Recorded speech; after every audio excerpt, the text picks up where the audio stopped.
Durk said, "Jam, get out that jam." And OTF Jam took that line literal, nigga, like way too literally. OTF Jam has taken the stand in day 3 of the Lil Durk trial.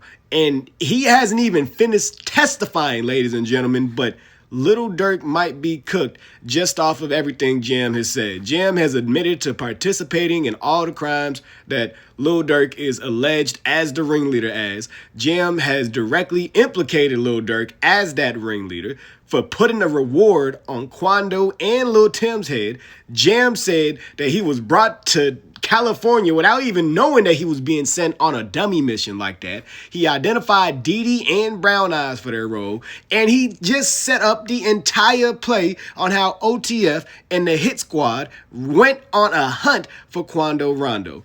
Folks, I'm about to break it down for y'all. If y'all missed my last videos, make sure you subscribe to the channel, you get caught up on the last videos, and you share this with a friend. Because if you too employed to keep up with what's going on, the people's champ of the internet got you. So before Jam even takes the stand, the feds pick up from yesterday and reassert that this entire situation is get back from the King Von incident.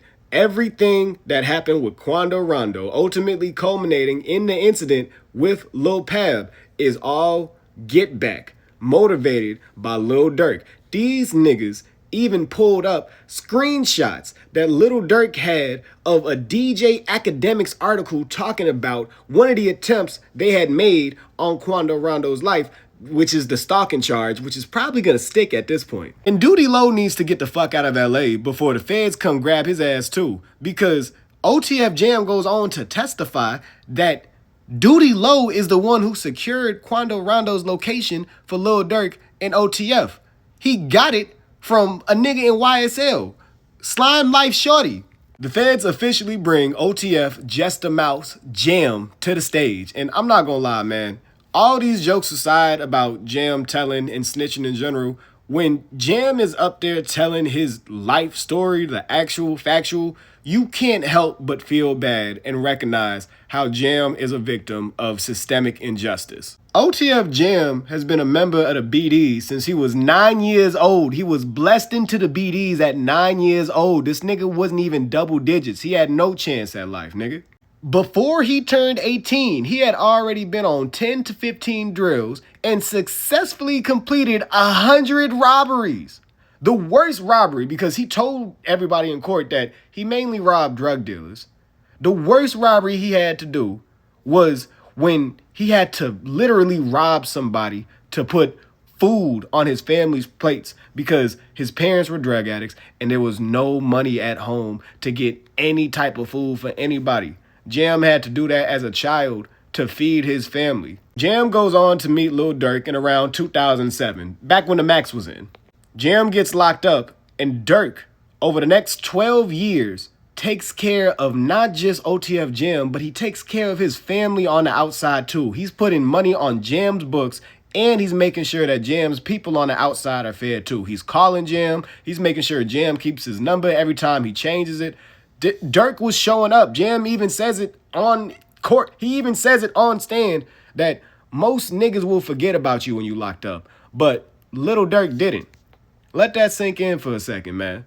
Eventually, Jam gets let out, and when he gets let out, Durk is taking care of him, just like he said. Durk is bringing him all over the country with him, doing shows. He goes to Indianapolis. He goes to Miami. Miami is where it gets crazy, because they partying with Tory Lanez, and Jam sees one of Tory Lanez' artists wearing a spectacular-looking chain, almost like the one I got on. Jam turns to Durk, and he's like, "Hey, folk, I'm finna have to start robbing niggas, folk, because how these niggas got a chain and I ain't got a chain from you yet, folk." Durk gets excited like, "Yeah, that's the Jam I wanted, nigga." The Jam you wanted? The jury asked the same thing that I asked, and Brian Steele pops up and asks for a mistrial. He's like, "Yo, Jam can't make a characterizing statement about Lil Durk like that, speaking about a potential crime that never happened and is totally off the record." The judge doesn't give him a mistrial, but he tells the jurors, ignore that statement. Nigga, they not finna ignore that statement. They already heard it and registered it. So this is where Jam really starts to put Lil Durk in the oven. Jam testifies and breaks down the entire plot of how niggas eventually got to LA to do what they did to Lil Pav, attempting on Quando Rondo. Lil Durk gets everybody in Atlanta, in OTF, together in the studio to have a conversation. He tells them niggas that whoever gets Quando Rondo and or Lil Tim will be set for life. Don't ask no questions. Don't worry about it. You gonna be good, shorty. So Booney Mo hits up Jam and gets him on a three-way call with Lil Durk. It's not actually like a joint call, but Booney got Durk on FaceTime on speakers, so Jam trusts it from there. Booney says that they going to California. Jam doesn't know what for. When Jam gets there, they tell him, we here to eliminate Quando Rondo, nigga. Jam can't back out at this point.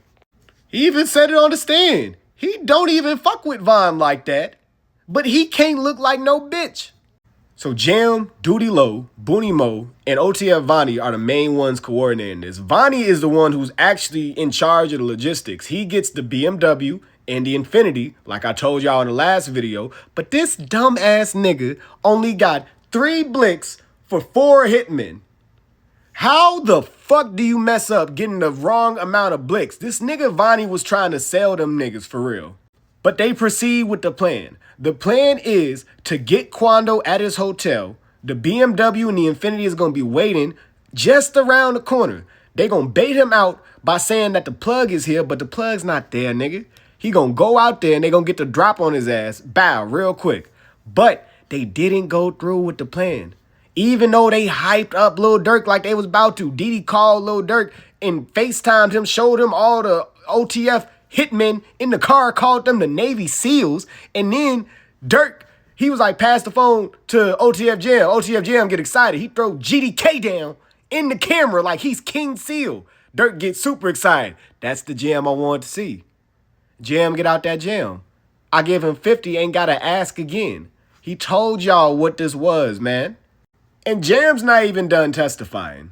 He's going to finish everything he has to say tomorrow, but y'all got to wait till he says that, and y'all got to follow this page for the next breakdown, because y'all know I'm going to make sure that y'all get it as soon as possible. I'm the people champ of the internet for a reason, baby. Click the link in my bio to join the Discord, keep the conversation going, and let me know if there's anything I'm missing about the trial that you feel like I need to cover.